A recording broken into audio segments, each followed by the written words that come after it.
Need to track a Temu order? Then it's pretty simple and a quick process. So here's a step-by-step guidance on how you can easily track Temu orders. Start by heading over to your application Temu, enter your login credential and make sure you are logged into your specific account. Once you have been logged in, it will land you on this page. Now head over to You at the bottom of the screen and then move into Your Orders.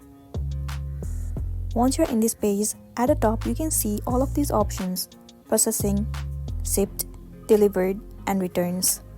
From here, you will be able to track the orders that you have ordered.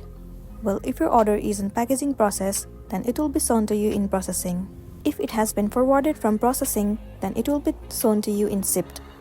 And when delivered, it will be available to you in the delivered section. After that, you'll be good to go. So that's the wrap for this video. If it was helpful, give it a like and check out our next tutorial. Thank you.